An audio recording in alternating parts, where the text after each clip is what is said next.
I am recording. Good evening. Welcome to our Zoom shiur. I will be very soon muting everyone, and by doing that, I will have. Okay. So here we go. Erev Tov. Good evening. We are going to have a little bit of a discussion. In some ways, this is a continuation of what we studied last week that relates to the Omer. And when I say Omer, I am referring to these minhagei avelut, these customs of mourning that takes place during the Sphira. And the first reference I presented in front of you is more of a review, where the Talmud shares with us the fact that Shneim Asar Elef Zugim Talmidim Hayu Lo Rabbi Akiva. Rabbi Akiva had 12,000 pairs of students. Now, the language of 12,000 pairs is something that authorities have struggled with to understand. So one approach is that they were basically chavrusas. Okay, that's one way of viewing it, and that's a very traditional way of approaching the way the text tells us that Rabbi Akiva had 12,000 pairs. There are those who actually are of the opinion that these students that we mourn are not traditional students who are sitting by the shtender and with the Gemara, but rather they were warriors who fought for Bar Kokhba. There is such a theory, and it's been debated over the past decades, if not over a century. But nevertheless, what relates to us and what's relevant to our discussion is the fact that Kulan metu beperek echad, all these righteous, tremendous disciples died during this period of time of the Omer, between Pesach and Shavuot.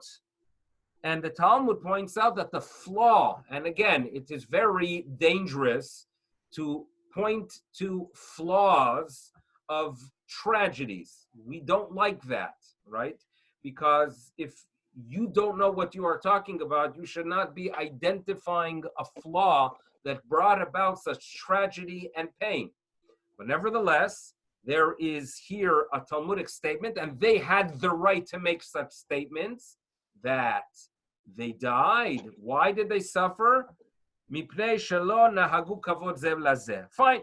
This is the statement that we start off our discussion. I mentioned the fact last week that there were two customs. There were those who saw the mourning beginning with Pesach, ending Lag B'omer, and then there were those who said that actually you start Rosh Chodesh Iyar and it ends by Shavuot. When I mentioned the fact, and I mentioned from the Minhagei Dura, right, from the Minhagim of Rav Yitzchak of Dura, that you have a wedding on Friday, which is Rosh Chodesh, he was talking about even in a situation when you had the practice of keeping the Omer the first half, which would not give you enough allowance on a regular Rosh Chodesh Iyar. Nevertheless, if it was a Rosh Chodesh Iyar on a Friday, Shabbat, then it would be okay. So therefore, in many Ashkenazi communities, the norm was that people would have weddings up until Rosh Chodesh Iyar and on Rosh Chodesh Iyar, even if it was not on a Friday. And it was one of the individuals, one of my good friends, Achash Vekayan, who told me that you should know that I myself got married Rosh Chodesh Iyar on a Tuesday or on a Wednesday, indicating that his community followed the custom of starting the Omer morning, not Pesach, but Rosh Chodesh Iyar, which we mentioned the fact that there are those who explain the practice of only starting the morning, Rosh Chodesh Iyar, and ending it by Shavuot. They related to the tragedies of the massacres that occurred during the First Crusade in the year 1096, when we have a clear-cut record that the events and the massacres and the tragedies occurred throughout Iyar and the month of Sivan. What we're going to discuss today, we are going to discuss the minhag. And it is nowadays, I would say, the more popular minhag. It would be interesting, the numbers, but I would argue that the more popular minhag is to start the Omer practices. And what does it relate to? Weddings and haircuts, basically. And perhaps live music, not to go to concerts. So most people have the custom of starting Pesach and ending it by Lag BaOmer. And I would say 60, maybe 70% of communities continued it, even though the old German practice was only to start Rosh Chodesh Iyar. But what we're going to focus on today is on the practice of ending it on Lag BaOmer. And we're going to try to understand why we end it on Lag BaOmer. Our first source to open up this discussion and to study this area of halacha will be reference number 1. There was a rabbi who was born either in Barcelona or Majorca, who was a great Torah scholar. He eventually, due to the events that occurred in Spain in 1391, made his way to Algiers, and he was one of the founding fathers of the Algerian Torah community. There were great Torah scholars in the beginning of the 15th century and throughout the 15th century in Algiers. So we're going to be talking about Rab Shimon ben Tzemach Duran. Rabbi Duran, known as the Tashbetz, his acronym, okay, Torat Shimon ben Tzemach. So Tashbetz shares with us the following. In a reference number 1, I'm going to read it in Hebrew and then explain it. He says to us, Veda, you should know. Ki ha-minhag, the custom is, Eino le'esor ela ad lag ba'omer. The minhag is that we prohibit weddings. We prohibit, and this is obviously based on more modern practice, the musical gatherings. Ela ad lag ba'omer. And then he asks, v'yesh litmoa lama. And we have to understand why. In other words, if the Talmud tells us that we mourn the passing of the disciples of Rabbi Akiva, and the Talmud tells us that it's during a 49-day period, why do we go ahead and cut it off by Lag BaOmer?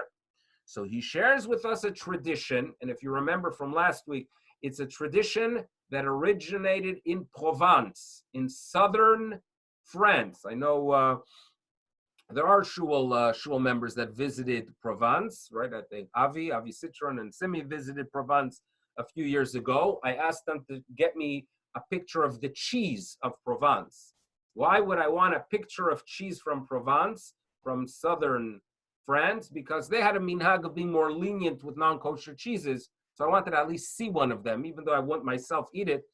But nevertheless, it was nice to see a Heilige cheese from Provence. So he shares with us. So this is a rabbi in Algiers, sharing with us that the custom of cutting off the mourning by Lag BaOmer originates from a teaching from Rav Zrachia Halevi of Lunil, again, southern France. And he wrote, Shuhu matzah katuv besefer yashan Sfaradi. He found written in an old text that originated from Spain, Shemetu, that the disciples of Rabbi Akiva died. Meha Pesach, yes, they died from Pesach ad Peros Ha'atzeret, until half a month before Shavuot. Half a month. Pros is like a prusa. A prusa could be half. So therefore, what the tradition is telling us, that they died until a half a month before Shavuot. So therefore, he tells us in paragraph number 2, in reference number 1, according to what has been spelled out to us, it appears, Shekol hayom shelag laomer hu asur. He's telling us that, listen, if you are basing it on the fact that you slice a half a month, 15 days, off of 49, so please do the math. 49 minus 15, right? Do I have to get a calculator? It's 34. 34.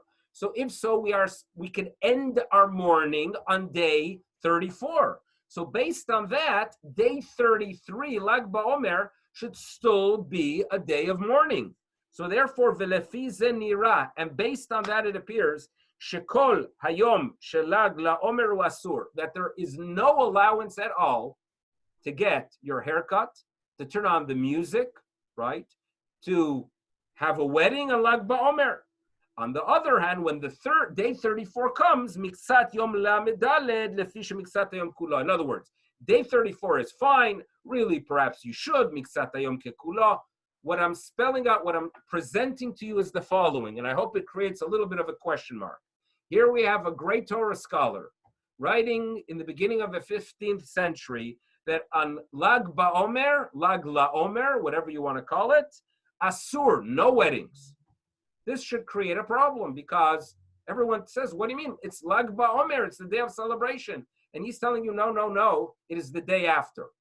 So you perhaps will claim, well, it's a minority opinion, and most probably we don't follow it. And therefore, it's interesting to note that there were some rabbis 600 years ago that did not follow our custom. But guess who decides that this statement of Rabbi Duran is halacha? So a century and a half later, in the year 1565, comes Rav Yosef Karo and he publishes his work Shulchan Aruch. And the Shulchan Aruch writes, Nohagin, reference number 2, Nohagin, the custom is, Shelo lehistaper, not to get your haircut, Ad lag laomer, until lag laomer, She'omrim she'az pasku melamut, because there's a tradition that the disciples of Rabbi Akiva no longer died when that day arrived. And then he says at the end of reference number 2, and please be surprised, Ve'en lehistaper ad yom lamed daled baboker. En lehistaper. No haircuts until day lamed daled, until day 34. Shocking, right? Lag B'omer is gone. No such thing as Lag B'omer based on what we just read. Zero significance, according to Rabbi Yosef Karo. And by the way, where does Rabbi Yosef Karo live? In Sfat, right? And he looked out the hill and he could see Miron. And he makes zero reference to the significance of Lag B'omer. Who is the first that, at least from the major authorities, from the halachic authorities, that does share with us that yes, this day called Lag B'omer has significance? You know who that authority is? Reference number 3, the Ramo Sheisselis, living in Krakow, right? Living in Krakow. Many visited Krakow. And he is the rabbinic authority there from 1550 on until his passing in 1572 on, when did he die? In 1572 on Lag B'omer. So comes Ramo in Ashkenazi, and keep that in mind, Haga meaning this is his note, this is what he is sharing with us. Ubemedinot elu en nohagim kidvarav. In this country, we don't follow the practice as Rav Yosef Karo stated. Ela mistaprin. When do Ashkenazis get their haircuts? Biyom lag. We get our haircuts. We perform weddings. We do not mourn on Lag B'omer. The Ashkenazim are on the surface the ones that introduced it. And then he says, Umarbim boksat simcha, and we are a little bit happy. Not bad, right? For an Ashkenazi, it'll be a little bit happy. We have to be a little bit happy. And how do we express our happiness? Ve'ein omrim bo tachanun, no tachnun. You've been in the shul, if you remember the good old days when we came to shul, not saying tachnun was a reason for celebration, especially if it is a Monday or a Thursday. So this is fascinating. Our Sephardi authority, Rabbi Yosef Karo, living in Sfat, dies in Sfat, makes no reference to Lag B'omer. And in addition, the Ramah doesn't tell us why we are happy, right? We Jews need to be told why to be happy. Why to be sad, it's simple. But why to be happy, we need to be told. And there's no reference. We have no information here why this day called Lag B'omer is significant. So, if you look at reference number 4, one of the commentators on Shulchan Aruch, and he lives during, or he's a significant halachic authority from the middle towards the end of the 17th century. And this is very significant historically, because historically, when in the year 1630, a watershed year for Ashkenazi Jewry, from year 1630 and on, you have the influence of mysticism that really makes its way throughout Ashkenazi communities and Ashkenazi traditions. And we always give credit to the publication of the work of Rabbi Shayahu Horowitz the Shla, which occurred in 1630. So it's no coincidence that this rabbinic authority, writing 2.5 decades later, says the following, that if you want to know, if you want to understand why we celebrate and why we don't say Tachanun on Lag BaOmer, so in reference number 4, Rab Menachem Mendel Auerbach shares with us, and he lived in Krakow, he shared with us, Ve'ein omrim bo Tachanun minhag Eretz Yisrael, there's a custom in Eretz Yisrael, Shenohagin lelech al kivrei Rab Shimon Bar Yochai b'yom Lag BaOmer, that there's a tradition in Eretz Yisrael that on Lag BaOmer you visit the grave of Rab Shimon Bar Yochai. This is the first time that Ashkenazi Jews or Ashkenazi authorities make reference to this idea. And here we get a little bit of a hint. But the truth is it predates him, as we'll see soon. Next page, on reference number 5, one of the great rabbinic scholars who is quoted very often in halachic literature is Rabbi Chaim Yosef David Azulai. Azulai, it's a well-respected Sephardi last name. There are Azulais here in Toronto, and it's a Choshev last name. Some are of the opinion that Azulai is an acronym for a Kohen, because it stands for Isha Zona V'Chalala Lo Yikachu, meaning these are the warnings of the type of women that a Kohen should not marry. So that's perhaps what Azulai stands for. Nevertheless, what's important, what's significant for us is Rabbi Chaim Yosef David Azulai traveled the Jewish world because he was born in Livorno, made his way to Eretz Yisrael, and there he became a shaliach to raise funds for the yeshivot in Eretz Yisrael. While he traveled the world, he visited libraries, and with his phenomenal memory, he was able to later record things he found, and he's a tremendous source of information. And also, as a Sephardi of the late 18th century, he's very much in tune and very much interested in the mysticism, in the Kabbalah, in the traditions that go back to Rabbi Yitzchak Luria, the Arizal, the man who really introduced Kabbalah and created the systems that we are familiar with today. You would not have the Hasidic movement without the Arizal, right? All of Mekubalim and Kabbalah is based on the teachings of the Arizal, and this Rabbi Chaim Yosef David Azulai was extremely familiar and mentions and quotes a tremendous amount of teachings that originate from the Arizal. So he shares with us the following, okay? So this is reference number 5, and this is on his commentary on Shulchan Aruch of Rabbi Chaim Yosef David Azulai the Chida, and he says, Yom Lag LaOmer hu Yom Simchat Rabbi Shimon Bar Yochai. It's the day of his Simchat. What is Simchat? The day of his happiness. So what we've determined so far, we're progressing a little bit when it comes to our understanding of what Lag BaOmer is about. Rabbi Auerbach first tells us, right, that it's a day there's a minhag of visiting his grave. And now we've upgraded it to not just a time when you visit the grave of Rabbi Shimon Bar Yochai in Miron. Not just that, but rather it is a day of his simcha, his happiness. And then he adds that I found in another manuscript, Vegam Katvu, and here we have it, De Ptira, his dying of Rab Shimon Bar Yochai, Haya Yom Lag LaOmer, and if indeed Lag BaOmer was the day that Rabbi Shimon Bar Yochai died and his very pure soul made its way up into heaven, so that is called a day of Hilulah, and that is the reason why we celebrate. Now, the Kabbalah, the Bible of Kabbalah is the Zohar. The Zohar HaKadosh is a very holy text. It made its appearance towards the end of the 13th century. It is attributed to Rabbi Shimon Bar Yochai. So therefore, Lag BaOmer, due to the fact that we have identified it as the day of the Hilulah, when his soul departs, it is a day that he reaches high spiritual levels. and he is the father of mysticism of Kabbalah, because we attribute the Zohar HaKadosh to Rab Shimon Bar Yochai, so therefore it became a very, very mystical day, the Zohar HaKadosh. There's a level of controversy about the Zohar HaKadosh, because clearly there are sections of the Zohar that are later.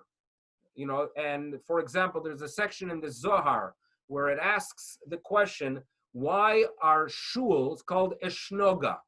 Eshnoga. And the Zohar HaKadosh answers that is because there's Eish, fire, and Noga, and light.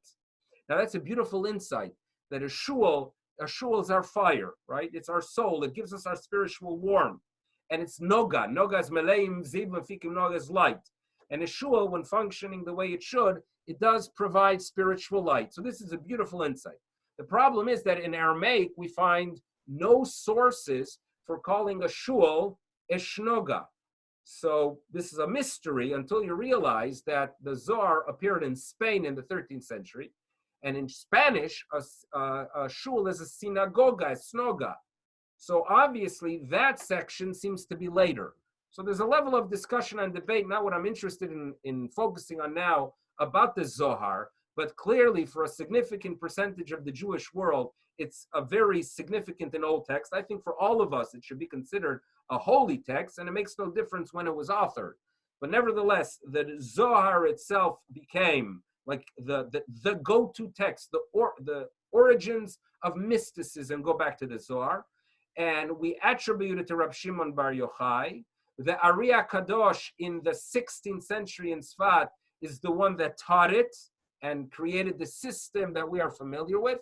And therefore, if Lag B'omer is indeed the day of the passing of Rab Shimon Bar Yochai, we understand why Sfat and Miron become those holy locations during this period of time. Now, what do we have so far for Lag B'omer?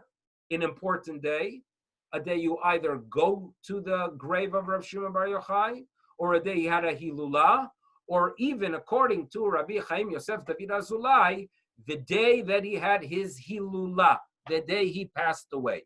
Now, towards the end of Rabbi Chaim Yosef David Azulai, he wrote his work called Mar'it Ha'ayin. It was the last work of Rabbi Chaim Yosef David Azulai, who wrote dozens upon dozens of works of Torah. And in it he writes, so this is towards the end of reference number 5. It says the following. So if you look at line 2 of paragraph 2 of number 5, and he notes that what I wrote in Birkei Yosef, Mashe Katafti, that which I wrote, Birkei Yosef, in my earlier work, Birkei Yosef, Sheyeshe Katvu, that which I wrote, that there are those who recorded, Sheptirat Rabbi Shimon Bar Yochai Hayta Belag Ba'omer, that the passing of Rab Shimon Bar Yochai occurred on Lag Ba'omer, Ken Katav, that I'm going to share with you now where I found that statement from. It appears in the work of the Pri Etz Chaim, which is written by a disciple of the Arizal by the name of Rav Chaim Vital. However, he notes, and this he's writing towards the end of his life, Ach Kvar Noda, it's already well known, Shebenuschaot Kitvei Ha'ari, that if you look at the manuscripts of the actual writings of the Arizal, the first one who spells out this idea that Lag Ba'omer is the Hilula of Rab Shimon Bar Yochai, Haya Irvu V'Tauyot Sofer. There were many confusions, the text was not clear, and in addition, there were several mistakes made by the scribe. In other words, the handwriting is unclear, and therefore, after doing research and looking through many manuscripts, he made an adjustment to the earlier statement he made. And therefore, V'hanuscha ha'amitit, you should know that the true reading of the text of the disciples of the Arizal of the 16th century, he nuschat is the one that is based on the Sha'arim that was written by the son of Rav Chaim Vital. And he writes, and I'm skipping to the underlined section, the Katav. So this is written by the son of Rav Chaim Vital. Chaim Vital is the greatest disciple of the Ari, and his son records, Shelag Ba'omer Hu Yom Simchat Rashbi. It's not the day of his passing, but rather it is the day of his happiness. And some explain the mistake as follows, that it was recorded in the works of the Arizal, that Lag B'omer is the day of Simchat, but if you take the word Simchat and you leave out the letter Chet, what do you get? Yom Shemet. In other words, the whole tradition, what he's sharing with us here, is that the whole tradition that Lag B'omer is the day of the passing and the departing of the soul of Rabbi Shimon Bar Yochai is based on a mistake made by a scribe. And really, velo ba befiv lomar shuptirat Rashbi. Never did the great Ari ever claim that it was the day of his passing. So this has created a level of controversy because it became the norm over the past 2 centuries to view Lag B'omer as the day Rabbi Shimon Bar Yochai died, and every child is taught this in his school, and every preschooler is making pictures of fires and all kind of traditions, but it is unclear. It is unclear what Lag B'omer is about, and that remains a mystery, but obviously there's something quite mystical there. What we have up until this point, if you remember, is what Rav Yosef Karo tells us. Rav Yosef Karo, right, living there in Sfat, right, down the road from Miron, is writing in 1565 that Lag B'omer has no significance, and do not end your Omer mourning until the next day, day 34 of the Omer.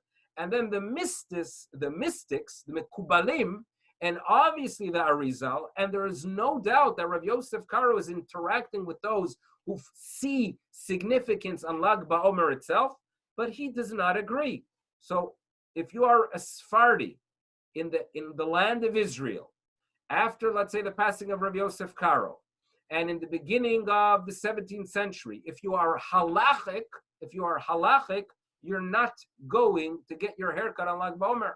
If you are a mystic and you follow the teachings of the Arizal that it's a happy day, and we even know why it's a happy day, so then you're going to get your haircut on Lag B'omer. So there are 2 schools. I would love to visit Tzfat in the year 1600 and see the tension there between these different schools. But we have a little bit of an opportunity to visit that period of time a little bit after it, and this is going to be a good 50 years later, because we're going to be focusing a little bit on a rabbi, one of the most inspiring rabbis of the past 4 centuries, I would say. And the rabbi, there's a portrait of this rabbi. You don't get too often portraits of rabbis of the 17th century. This is not common. Very, very few from that period of time do we have the portraits. He's one of the few. His name was Rabbi Hiskia de Silva. Silva, very common Sephardi name. He is originally from also Livorno, Leghorn in Italy. Eventually, at age 20, makes his way to Jerusalem. He becomes, at some point, the head of the yeshiva there. There was a very wealthy Jew in Amsterdam by the name of Yaakov Israel Pereira. It's a very well-known last name among Sephardim, the Pereira. And here too in Toronto, there's a Pereira here in Toronto. So Pereira was extremely wealthy. There are many, many records of from the stock market in Amsterdam of the second half of the 17th century, where the name Pereira makes his appearance. He was extremely wealthy. He was a Torah Jew. He supported a yeshiva in Yerushalayim that was known as Yeshivat Bet Yaakov Pereira. And it was in existence for several centuries. And he himself, Pereira, was involved in every detail of the yeshiva, what they're learning, how many hours they're putting into their learning. That was Rabbi Pereira. Now, the head of that yeshiva during that period of time, the second half of the 17th century, is Rabbi Hiskia de Silva, the Pri Chadash, okay? So you see his portrait. The reason he merited to have a portrait was that he completed his work on halacha called Pri Chadash. Why is it called Pri Chadash? His name was Chizkiah. So it was the fruit of Chizkiah de Silva, Chet Dalet Shin. So it's the fruit of Chadash. He completed this work at age 22. He was 22 years old, and he completed his work that is considered today, when you study Shulchan Aruch, from the three most significant texts over the past 400 years. In other words, when it comes to halacha, there's obviously the Vilna Gaon, there's going to be the Shulchan Aruch Harav of the Baal HaTanya, and then there's going to be the Pri Chadash. These are up there as from the most significant text. He completed it at age 22. Now, he wanted to publish his work. So as he was fundraising for his yeshiva or interacting with Pereira in Amsterdam, he visited Amsterdam in 1691 to publish his work, which was, Amsterdam at the time was the hub of printing of Jewish works. And he got himself a portrait. I don't know, maybe it was part of fundraising. I don't know why, but this is an actual portrait of how Rabbi Chizkiah de Silva looked. He, by the way, his language was harsh. In other words, when he would not agree with an earlier authority, including Shulchan Aruch, including even earlier authorities, he would just say they made a mistake. He had a form of speech with a harsh language, not out of disrespect, but his argument was, this is Torah, and we have to discover the truth, and I'm going to put whatever is necessary into extracting and finding this truth. And the language was harsh, and there were some that were uncomfortable with it, especially because he disagreed at times with Rav Yosef Karo. So there's a fascinating story that in the community in Egypt, where the rabbis got together, and they made a decision that they're going to not use the work of Rav Chizkiah de Silva, the Pri Chadash. They're going to reject it. They voted and they finalized it. The problem was he was such a great authority that a disciple of his applied for the rabbinic position in Cairo, he was accepted and became the rabbi. His name was Rav Shlomo El-Ghazi. And when Shlomo El-Ghazi became rabbi, he said, I follow Rav Chizkiah de Silva. And the community said, okay, we have no choice. So the point of this story is that he became one of the greatest halachic authorities during that period of time. Unfortunately, he died at age 39 from illness, and it's amazing what he accomplished in so many fields of halacha. It's impossible to study Yored De'ah today. The laws that relates to mixing of milk and meat cannot be understood without the works of Pri Chadash. It is not possible to study the laws of Orach Chaim. The laws of Pesach would not be the same without the teachings of the Pri Chadash. If you ever land up in Amsterdam and you go to a coffee house and they offer you milk, and you have this question if it's Chalav Yisrael or not, remember that the Pri Chadash himself writes that he notes, since here in Amsterdam, all the milk in town are from kosher animals, and they don't have access to non-kosher animals, all milk in Amsterdam is kosher. So if you do end up in a coffee house in Amsterdam, not the other types of houses in Amsterdam where they're using things that are even legal in Ontario, but anyway, coffee with milk. If you have milk in Amsterdam, please remember the Pri Chadash who allowed it. All this is an introduction to study his words. And the Pri Chadash is a halachic authority. So obviously he's going to work with Lag BaOmer, fine. But why is Lag BaOmer significant? Because really we should mourn the whole period of time. But since there's this old source of slicing off 15 days, so we could end it on the 15th of the 15th. 15 days before Shavuot, which is the 34th day of the Omer. So therefore, and here we go. So this is on the last page. It is it's the Pri Chadash, and we're going to study his words. Ve'ein lehistaper. He first quotes what Rav Yosef Karo tells us, that you don't get your haircut ad la medaled baboker. So he tells us that first of all, the Rabbi Harav, Rav Yosef Karo, is following his opinion in Yored De'ah that the rule of miktzat hayom kekulo, that part of the day is like a whole day, only applies for the day. I'm not going to focus on the first paragraph. I want to focus on the second one. His second paragraph relates to the words of Ramoshe Isserlis. And remember, Ramoshe Salis, the Ramah, is the one that introduces the idea that day 33 is already significant. So logically speaking, if you're a Sephardi, you wait to day 34 to get your haircut. If you're an Ashkenazi, on day 33. Fine. So he quotes Ramo, Mashe katav ba'aga umarbim bo ksat simcha. And he starts off in paragraph number 2, where it says, Tema. This is surprising to me. De achshav, because nowadays, and he's looking at the Jewish communities in the 1670s and the 1680s, nahagu bezeh, the custom is, and he's interacting with Sfardim, leharbot besimcha, the minhag is to be happy in Lag B'omer, okay? V'shelo lomar tachanun, and we don't say tachanun, meaning we Sfaradim are acting like what the Ramah stated. Ve'af al piken, but nevertheless, due to the fact that Rabbi Yosef Karo says that you don't get a haircut until day 34, enan mistaprim ela ad la medaled. In other words, it makes no sense. According to Rabbi Yosef Karo, day 33 is insignificant. Wait till day 34. According to Ramah, day 33 is significant. Get your haircut.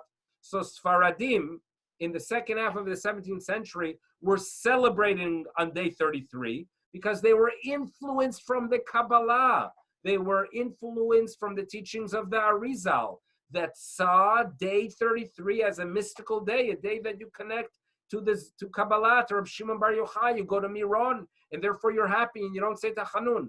But they still won't get the haircut because if Rav Yosef Karo says you wait till day 34, you wait till day 34. So they contradicted themselves. And in the words of the Pri Chadash, it's a tarte de satran. These are two practices that contradict one another. So this gives us a little bit of a flavor of the struggle that existed in Sephardi communities. On the one hand, yes, it's significant because the mystics say that day 33 is significant. On the other hand, they're not going to get their haircut because they want to stick to the teachings of Rav Yosef Karo.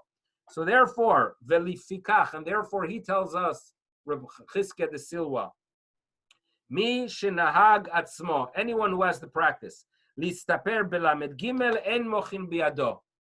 If there are those who have the practice, even amongst Faradim, to get their haircut on day 33, we're not going to stop them. In other words, it seems to be that day 33 had this significant entry into the Sephardi community, and therefore he understood, let's make it already a day of celebration. He afterwards wonders, why are we celebrating? And he comes up with the theory that, listen, when the Talmud tells us that Rabbi Akiva lost all those students, it was not the end of Torah, because afterwards he made his way to the south, we are told, and he reestablished the yeshiva, and he created 5 tremendous students, and that was the future of Torah. So according to the Pri Chadash, what we celebrate on Lag B'omer is Jewish continuity, that there is a future for Torah, and they survived. That's perhaps an explanation to the day itself, but at least what's relevant for us is we understand this tension between the Kabbalistic approach and the approach that is halachic.